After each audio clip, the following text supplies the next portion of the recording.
Warning, the following audio transmission is based on theory and is intended for entertainment purposes only. It's Doomsday and its affiliates will not be held liable for anything your dumbass does. Listener discretion is advised.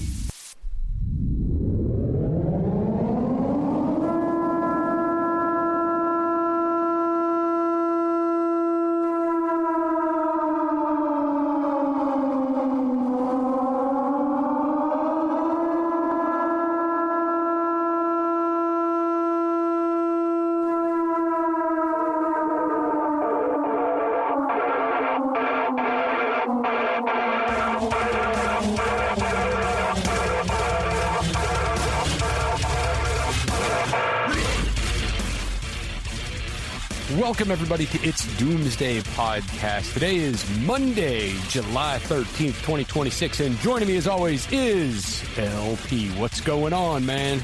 Just another day. It's a crappy day. It's raining here. Is it raining there? Yeah, it just started.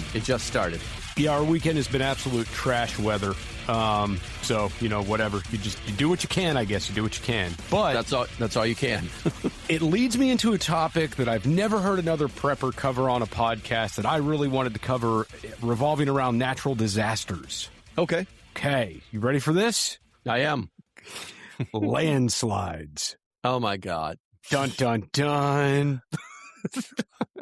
I thought we covered this one already, but okay. No, we didn't. We were supposed to, but we didn't because of my hectic schedule, and your water aerobics appointments. It's kind of gotten in the way. Right. So there's that. You've been slacking. Okay. Anyway, I have been. I want to apologize to the audience. It's been a really crazy last month and a half in my life. So trying to get out a new show has been very problematic. And if you're not following the Doom Daily Show, I also haven't produced anything over there either. It's also been a problem. But we're getting back in the saddle again. We're getting back to it. Okay. So I want to break this landslide thing down into three separate categories. Category A being remaining stationary, category B finding safety, and category 3C traveling. Okay. Because they're all different. Okay. And nobody thinks to prep for the landslides. And I think that's why you don't hear a lot of preppers talking about them. Now, Let's start with this. You're going to experience everything else that you would experience with any other natural disaster. You're going to experience power being cut off. You're going to experience no running water. You're going to experience your septic not working. You're going to potentially experience, I guess you could say, overall general problems with your dwelling. Maybe roofs leaking, maybe windows get shattered out, maybe a tree falls on the front porch. There's a lot of things that can come with this that follow every other disaster, like a hurricane or a tornado or an earthquake, right? Okay, yeah.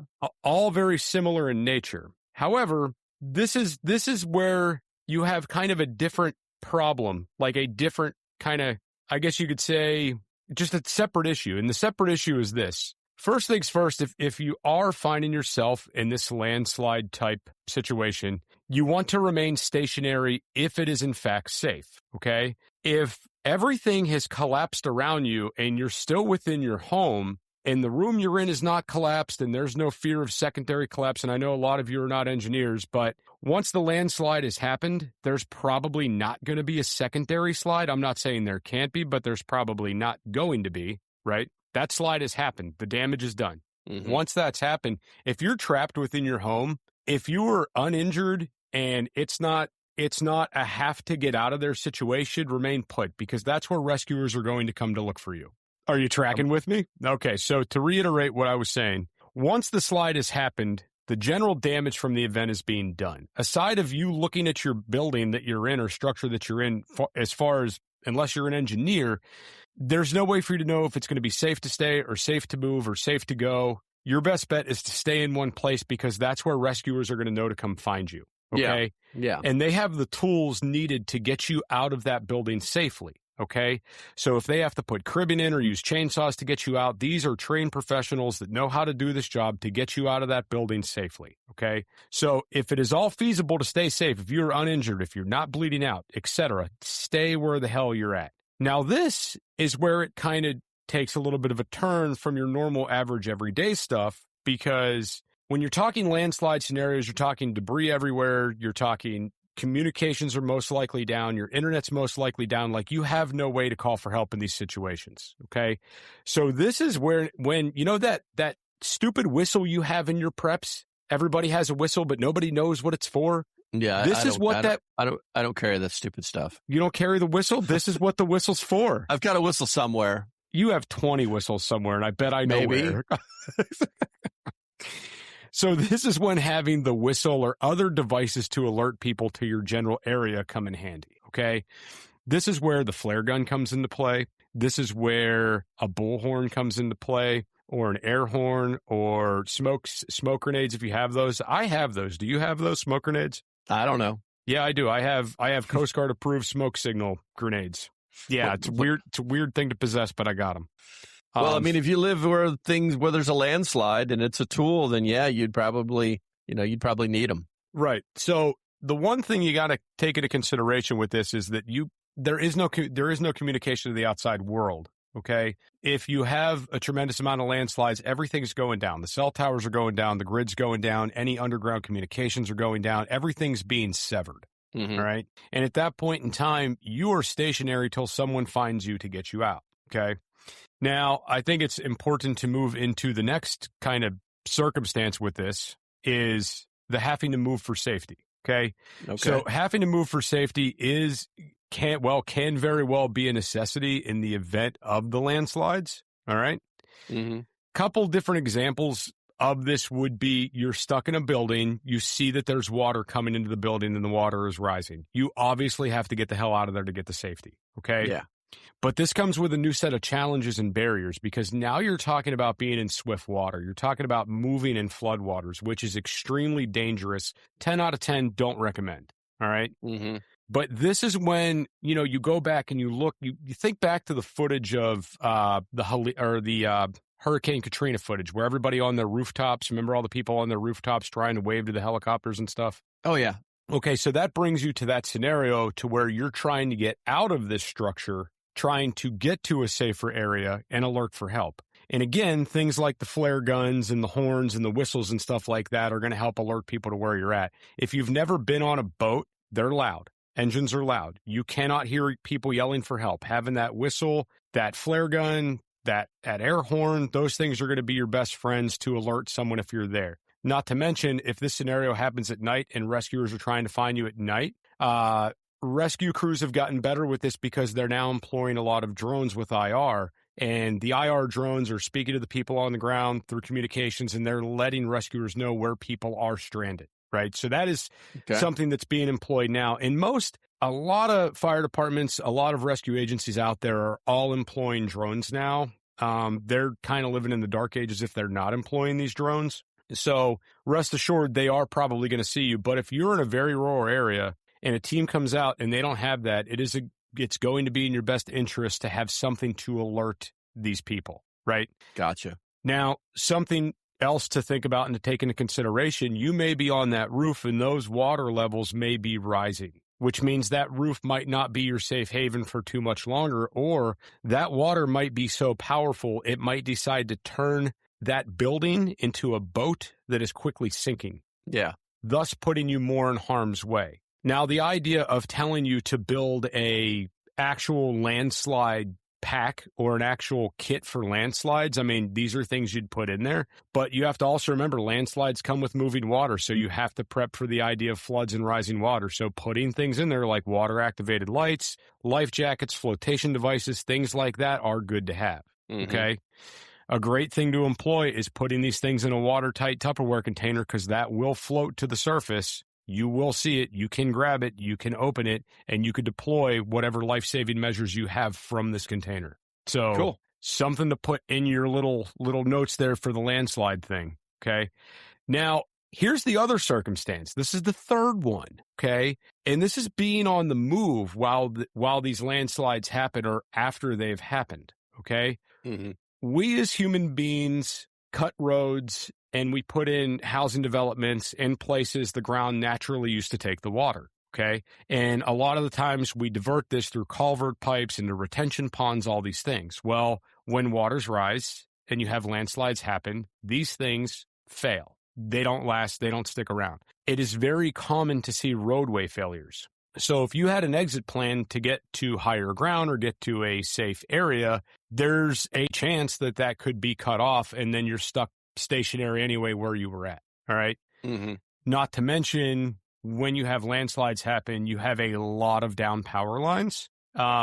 Should not be charged anymore, should not be hot. That doesn't mean you disrespect them, because there could be some out there that are still hot. There could be some guy that is running a generator, a quarter mile away, and he's backfeeding the system because he didn't turn his main off, and that might light your ass up. Oh, yeah. So even though you see these lines on the ground and they look dead, do still have respect for them, because somebody could be doing something stupid and they very well could be live. And you're going to have a bad day. And you're going to have a bad day. Now, in the event of being stationary and trying to get out, and if you can't, and realizing that you're at a blockade and you can't go anywhere, it is your best bet to either go back to where you were and remain stationary for rescue personnel, or if you see a large group of people together, you're better off banding with that large group of people and getting with your local community, finding out who's missing, who has what resource, find out if anybody's injured. And then when rescue crews show up and they find out, hey, all 50 of you in this community are together, great, good, let's get you all out of here.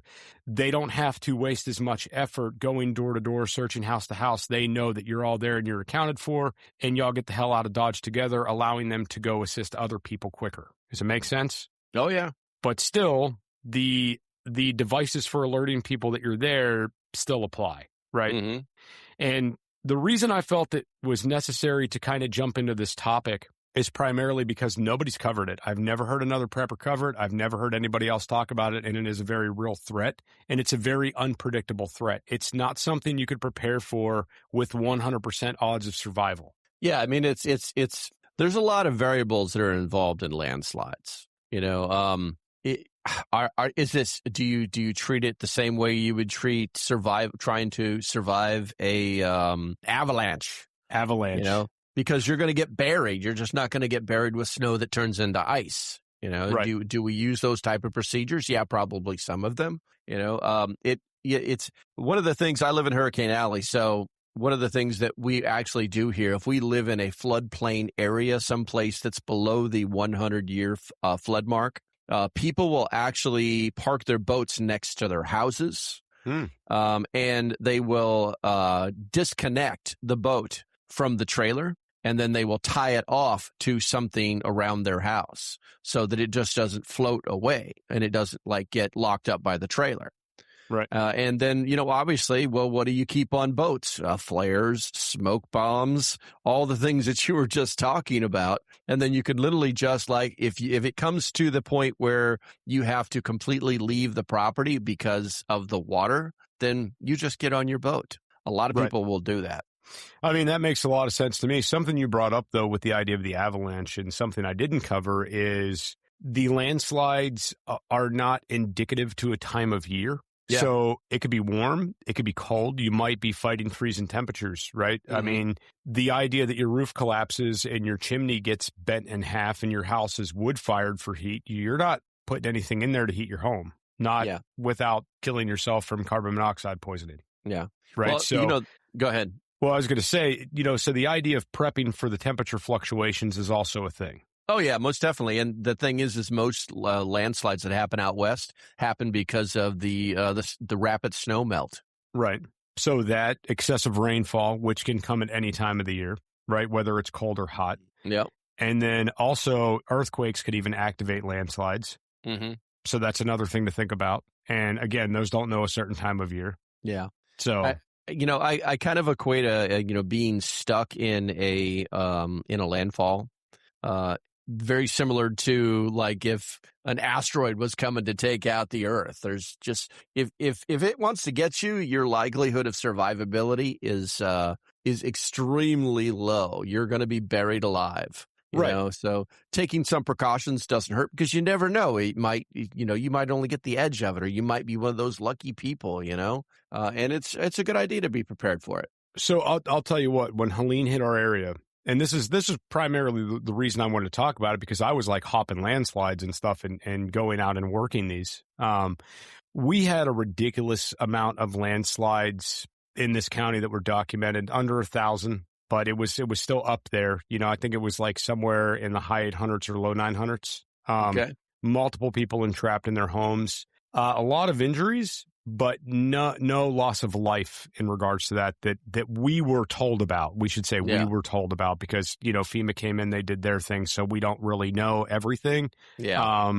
But we do know about people in neighboring counties that lost their lives due to the landslides. So, I mean, there is survivability. It just depends on the circumstance. It's like getting into a car, it's like getting into a car crash and rolling your car 10 times. That car might crumple around you and you might be fine, or it might just squish you and that's it. You're done. Yeah. It's completely situational and the luck of the draw does apply. Right. So, but I will say this, if you are alive after a landslide and your kids are alive and your family's alive, you are going to want to ensure your survival and their survival, right? So that's why you listen to the show. So I thought it was for your witty banter. It's not for my banter's not that witty. I'm a dumb. Go ahead. They would have you believe that. No, but I just thought it would be an interesting topic to get into, just mainly because I haven't heard anybody cover it, and mainly because there is a difference, from this to the earthquakes, to the tornadoes, to grid down things. But it all, if you're prepping for all of that stuff, you're inadvertently prepping for this as well, because you're going to need the bottled water. You're going to need the emergency blanket. You're going to need the flashlights. You might need the rope. You might need the flotation devices. All these similar things apply, but nobody's actually talking about preparing for this. And it's probably one of two things. Either A, they don't think it could happen in their area, or B, it hasn't been prevalent enough for people to consider it something to prep for. Now, being in my area, 2 years ago, having almost 900 of these things happen, it's like, well, maybe you should. Now, one of the big things we saw in our area was we saw a whole community of people get stuck where they were at, and they had to get brought out on helicopter. And they were stuck where they were at because the main roads were cut off. They didn't have landslides, collapse their homes, but their main roads in and out of town were just cut off, and they couldn't get in, they couldn't get out. They had no internet, no water, no power, no phones, no nothing. They were completely cut off from the world, and these people all were just basically standing at the edge of these landslides like, what do we do? Like, do we go home? We can't cook there. There's no power there. There's no this, there's no that. Like, what do we do? Yeah. So basically they were stranded till the National Guard came in and started taking them out by Black Hawk helicopter. So I don't remember the exact number, but I know myself, I documented over 100 people taking them off Black Hawks from the areas that they were entrapped in. So when I say that, it's like this was a totally survivable scenario. And if these guys that were stuck there would have been preppers, if they would have had survival food, generators, backup water, things like that, they could have just stayed stationary, and they'd be like, nah, we'll just hang out till the road's clear. Yeah. The other thing too is like out west, because they're pretty common out west. And I want to say it's like the National Geo Service kind of doesn't just record them, but tries to pay attention to them, and can actually issue some warnings. We don't see that here on the East Coast. And I think that that's something that people should probably talk more about, because if there's any way that, the government can help you to stay more aware of the potential, of potentially a landslide happening, then you should probably be able to do that. Right. I would agree. I mean, and there's signs that these things can happen, and a lot of them are weather related. Oh, yeah.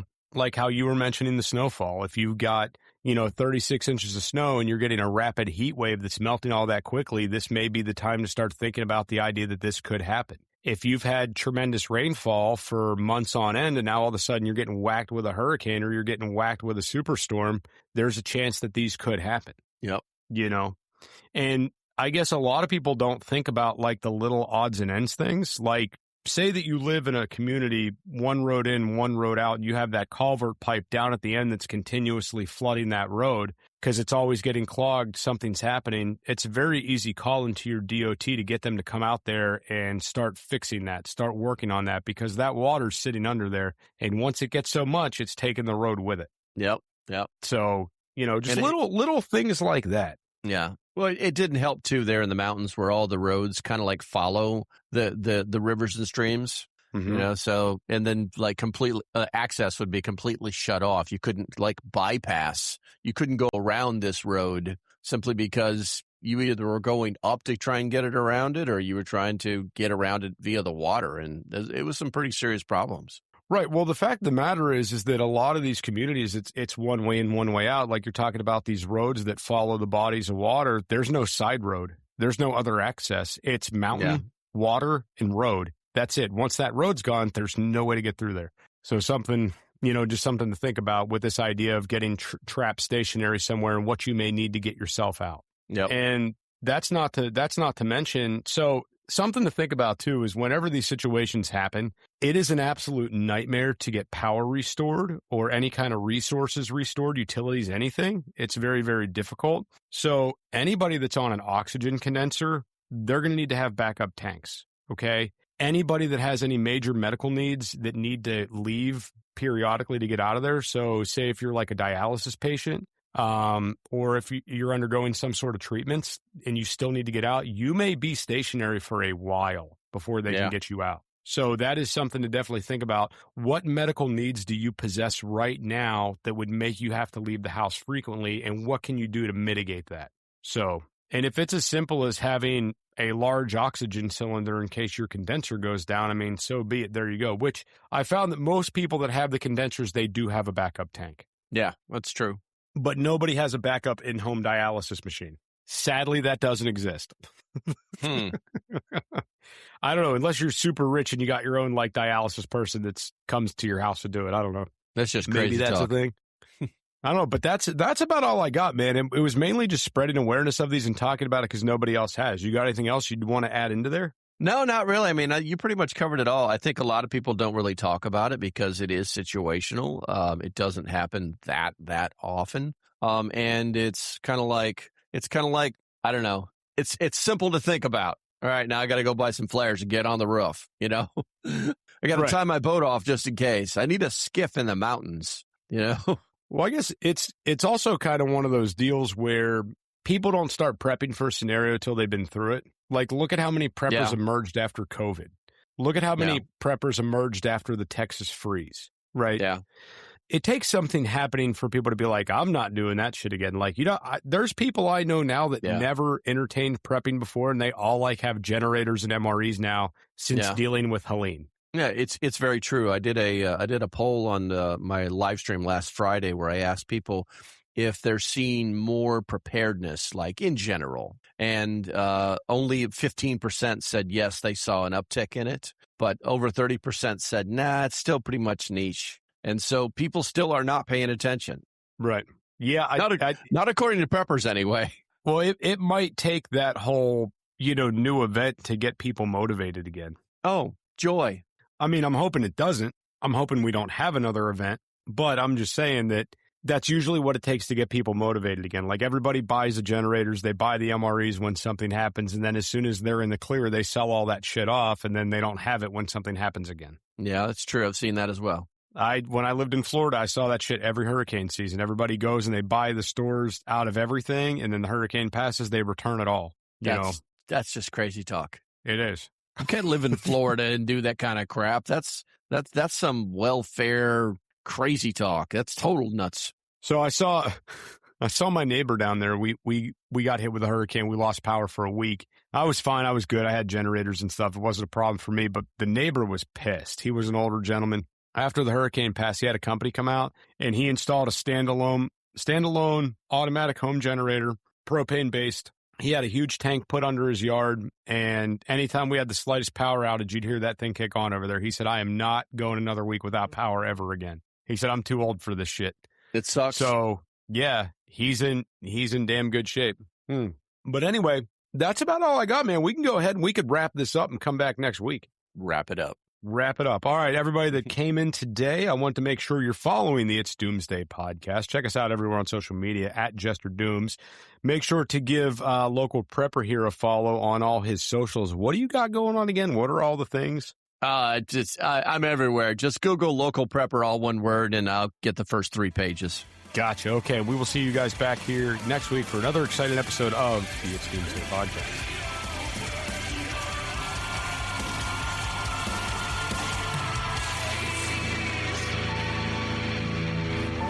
This is an emergency action message.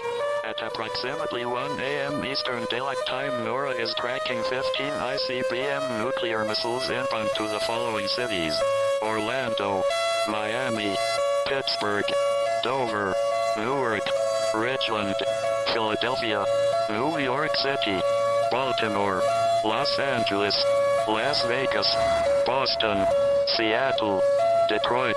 This is an extremely deadly situation. Stay tuned. The next emergency message will be a presidential address.